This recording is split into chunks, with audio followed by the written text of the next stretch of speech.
Hello students, आज income tax में आप लोगों को हम चैप्टर जो है computation of tax liability of individual का क्वेश्चन सॉल्व कराएंगे और इसके बारे में आपको इन्फॉर्मेशन देंगे। बहुत बढ़िया इंटरेस्टेड चैप्टर है ये और कहीं ना कहीं ये सबसे लास्ट का चैप्टर है, लेकिन इसमें बहुत सारी चीज़ें क्लियर हो जाती हैं जो अगर आपने पहले से कुछ लर्न नहीं किया है तो वो भी इसमें आप क्लियर कर सकते हैं। ये साहित्य भवन पब्लिकेशन बुक का क्वेश्चन है और ये इनकम टैक्स में क्वेश्चन नंबर 3। तो थोड़ा सा कंप्यूटेशन ऑफ टैक्स लायबिलिटी के बारे में इससे पहले हम आपको जानकारी देते हैं कि कंप्यूटेशन ऑफ टैक्स लायबिलिटी होता क्या है और इसको कैसे डिफाइन करना है। देखिए, कंप्यूटेशन ऑफ टैक्स लायबिलिटी कोई भी इंडिविजुअल पर्सन, जिसको हम एसएससी कहते हैं, करदाता, जो टैक्स, जिसको टैक्स पे करना है, जिसको टैक्स देना है, तो जब टैक्स देना है तो उसे अपनी इनकम को पहले डिफाइन करना होगा। पहले वो अपनी इनकम डिफाइन करेगा और इनकम डिफाइन करने के बाद उसको जो है टैक्स देना होगा। और टैक्स की कैटेगरी क्या क्या होती है वो हम आगे बताएंगे। उससे पहले हम आपको इनकम बता दें कि किसी भी पर्सन की इनकम हम कैसे डिफाइन करते हैं। तो गवर्नमेंट ने किसी भी पर्सन, इंडिविजुअल पर्सन की इनकम को 5 हेड में डिस्ट्रीब्यूट किया है। अलग अलग कैटेगरी में बताया है कि कौन सा पर्सन किस तरह की इनकम करता है और उसको किस हेड में हम उसको ले जाएंगे। तो सबसे पहला हमारा हेड होता है इनकम फ्रॉम सैलरी, दूसरा होता है इनकम फ्रॉम हाउस प्रॉपर्टी, तीसरा होता है इनकम फ्रॉम बिजनेस और प्रोफेशन, नेक्स्ट होता है इनकम फ्रॉम कैपिटल गेन और इसके बाद होता है other income. Income from salary, जैसे आप लोगों को सबको पता है कि इनकम फ्रॉम सैलरी में कोई भी इंडिविजुअल पर्सन, कोई भी जो भी जिसको टैक्स देना है या कोई भी पर्सन है जो एम्प्लॉय बेसिस पे कहीं पर काम कर रहा है, किसी के अंडर में काम कर रहा है और उसको सैलरी मिल रही है, उसको पैसा मिल रहा है, वो मंथली कहीं पर जाके एक टाइम पर जॉब करता है, काम करता है और उसके बदले में जो पैसा मिलता है वो हमारा इनकम फ्रॉम सैलरी में जाएगा। हमारे एम्प्लॉय 2 टाइप से होते हैं, government employ and private employ, लेकिन टैक्स सभी को देना होता है। अगला पॉइंट जो हमारा होता है इनकम फ्रॉम हाउस प्रॉपर्टी का हेड होता है। अगर हमारे पास कोई प्रॉपर्टी है, कोई हाउस है, उसको मैंने अगर किराए पर दे दिया है, रेंट पर दे दिया है, तो उससे जो इनकम होगी वो हाउस प्रॉपर्टी में जाएगा। अगला हमारा होता है बिजनेस और प्रोफेशन, जो सब लोगों को पता है कि कोई भी बिजनेस है, कोई बिजनेस कर रहा है या कोई प्रोफेशन कर रहा है। प्रोफेशन का मतलब कोई इंस्टीट्यूशन चला रहा है या कोई हॉस्पिटल चला रहा है या कोई मंदिर है, कोई मस्जिद है जहाँ पर ट्रस्ट की तरह से, तो वहाँ से जो इनकम होती है वो हमारा जो है प्रोफेशन इनकम मानी जाती है। इसके बाद कैपिटल गेन होता है। कैपिटल गेन में कोई भी पर्सन जब अपनी प्रॉपर्टी को बेचकर इनकम करता है, अपनी प्रॉपर्टी में अपनी लैंड को बेच दे, अपनी ज्वेलरी को बेच दे, अपने बॉन्ड को बेच दे, तो वहाँ से जो इनकम होती है वो हमारी कैपिटल गेन में जाती है। इसके बाद जितनी इनकम होती है वो हम ले जाते हैं अदर इनकम में।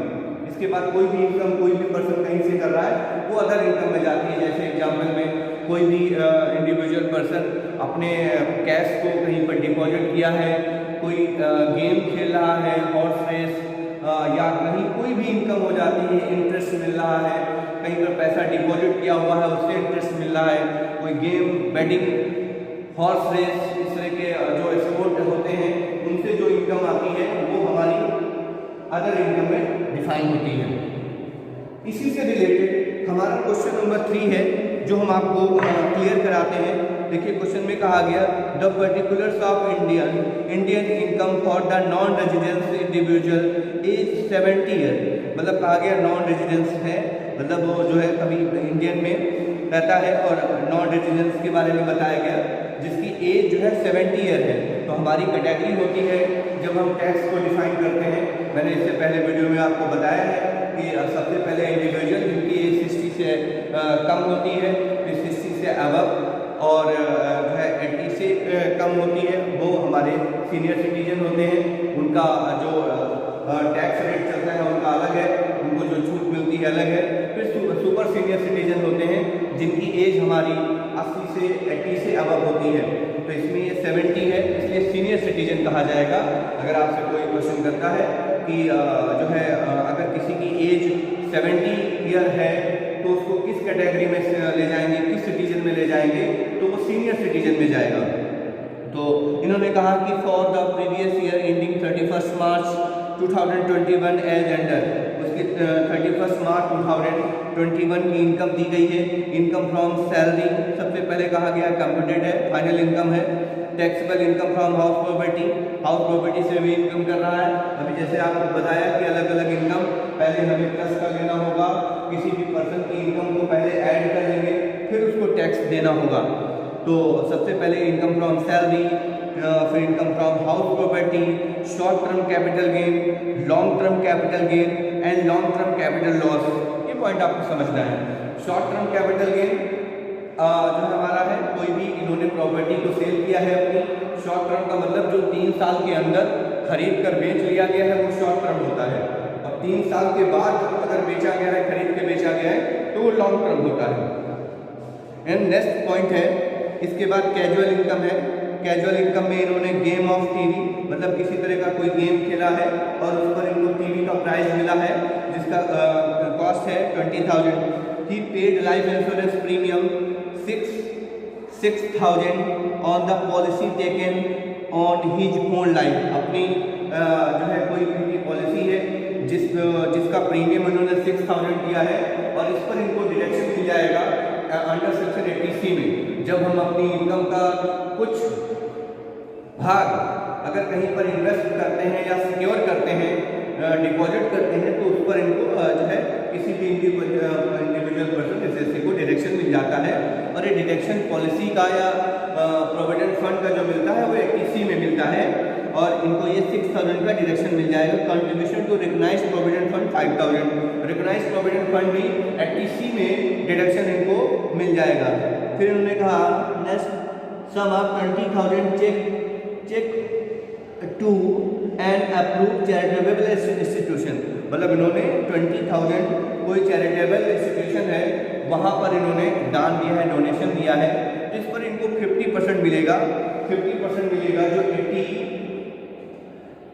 जो इनका जाएगा 80G में जाएगा। 80G में 50% का डिडक्शन मिलता है। अगर कोई चैरिटेबल इंस्टीट्यूशन में आपने डोनेशन किया है, उस पर छूट मिल जाती है, उनकी इनकम पर राहत मिल जाती है, जिस पर उनको टैक्स नहीं देना होता है। Compute this net tax liability, आपको नेट टैक्स लायबिलिटी आपको डिफाइन करना है। तो सबसे पहले हमें तो इनकम डिफाइन करना होगा, टोटल इनकम डिफाइन करना होगा, इसके बाद में फिर हम टैक्स निकालेंगे। तो देखिए क्वेश्चन आपका है computation of total income for assessment year 2021-22। सबसे पहले इनकम फ्रॉम सैलरी बताया गया। Income from salary 1,72,000। Step to step income को हम प्लस करते रहेंगे। Income from house property 47,000। Income from business, कोई भी इनकम नहीं है, यहाँ पे मैंने नील कर दिया। इसके बाद income from capital gain, capital gain में शॉर्ट टर्म कैपिटल गेन है और फिर लॉन्ग टर्म कैपिटल गेन। यहाँ पर ये समझना है शॉर्ट टर्म कैपिटल गेन जो आपका है उसको तो मैंने बाहर कर दिया। Long term capital gain profit भी है और long term capital gain loss भी है। तो लॉन्ग टर्म कैपिटल गेन में शॉर्ट टर्म कैपिटल गेन अगर लॉस है तो उस पर डिडक्शन मिल जाता है, वो वैल्यू वहाँ से माइनस हो जाती है।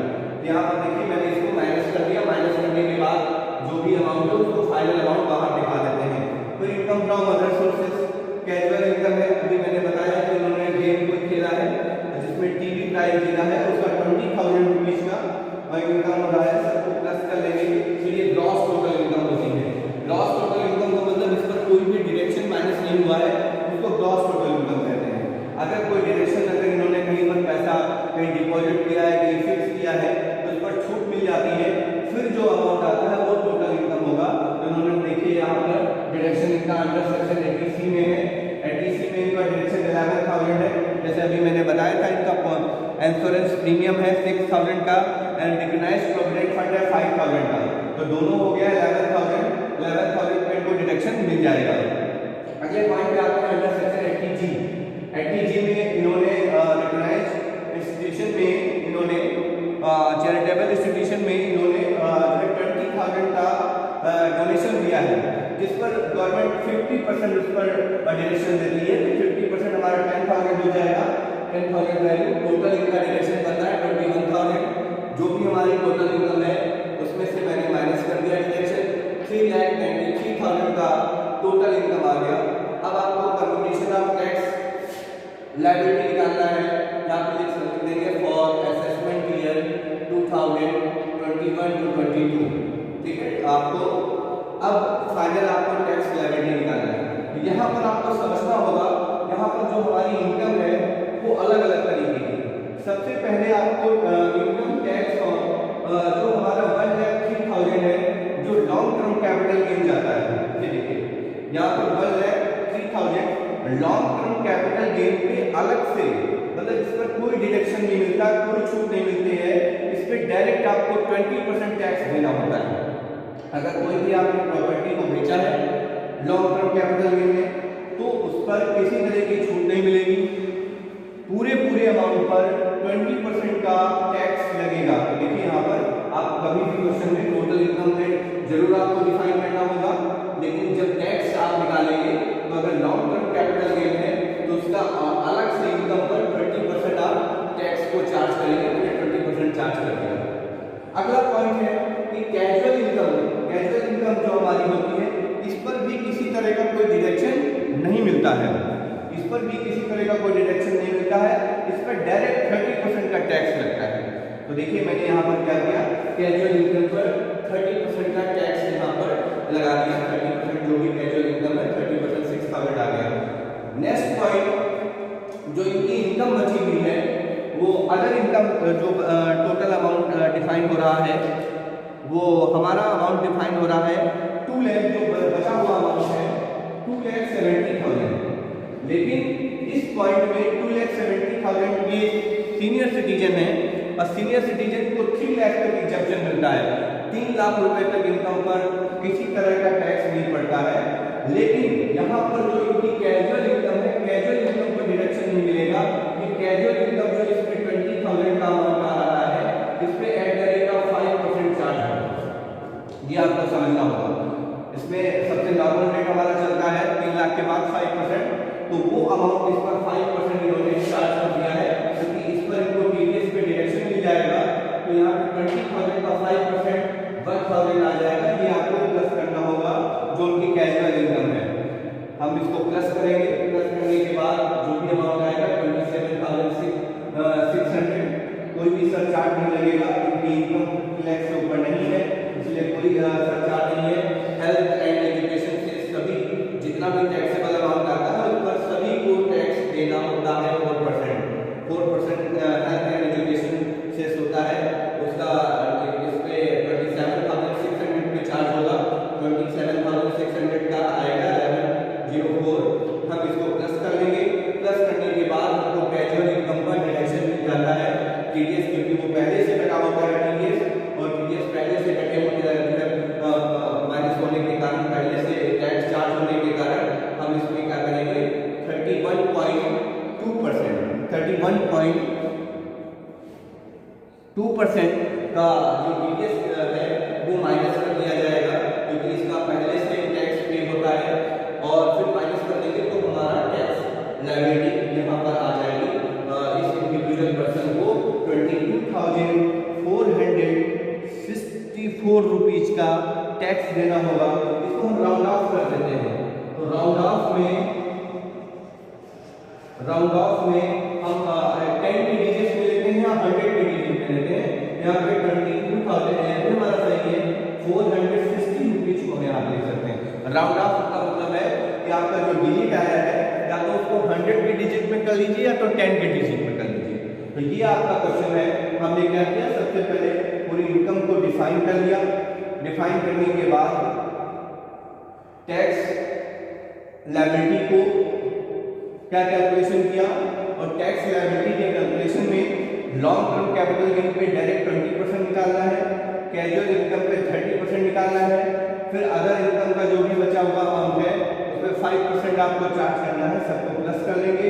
हेल्थ एंड एजुकेशन सेस जो सभी टैक्स होल्डर को देना होता है 4%, उसको प्लस कर लेंगे। प्लस करने के बाद अगर कोई भी हमारी इनकम कैजुअल इनकम है या अदर इनकम है, इन केस में उसका टीडीएस माइनस कर दिया जाएगा, तो जो भी हमारा अमाउंट आएगा वो टैक्स लायबिलिटी डिफाइन होगा।